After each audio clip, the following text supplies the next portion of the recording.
এখন মশলাটা করে নেব। দিয়েছি আদা, কাঁচা লঙ্কা, গোটা জিরে, আর এখানে আছে চিনেবাদাম দিয়েছি, ওই 1 মুঠ মতো চিনেবাদাম দিয়েছি। এবার একসাথে পেস্ট করব, তারপরে এর মধ্যে ধনিয়া পাউডার মিশাবো, পেস্ট করে নিই।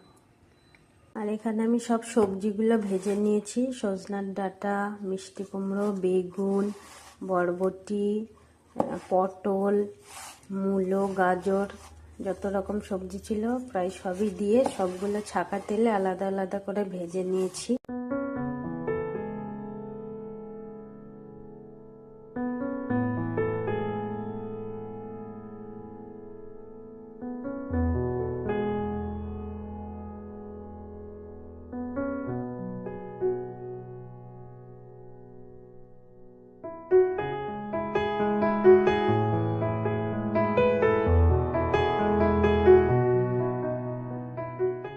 মশলাটা প্রায় কষে গেছে, এবার একটু টমেটো বাটা দিয়ে নেব।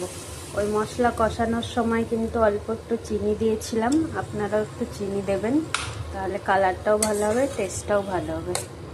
এবার টমেটো বাটাটা দিয়ে একটু কষাবো, যাতে টমেটোর গন্ধটা চলে যায়, টমেটোর জলটা চলে যায়। পরে প্রায় কষে গেছে, এবার কিছুটা জল দিয়ে নেব। জল দেওয়ার পরে জল দিয়ে নিয়েছি, এবার মশলাগুলোতে সবজিগুলো ঢেলে দেব।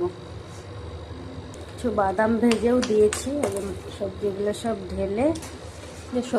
সব ঢেলে দিয়েছি। এবার সবজিগুলোর মধ্যে ভালোভাবে মশলাটা মিশিয়ে নেব। মশলাটা ভালোভাবে মিশিয়ে নিয়েছি সবজির সাথে। এবার ঢেকে দেব।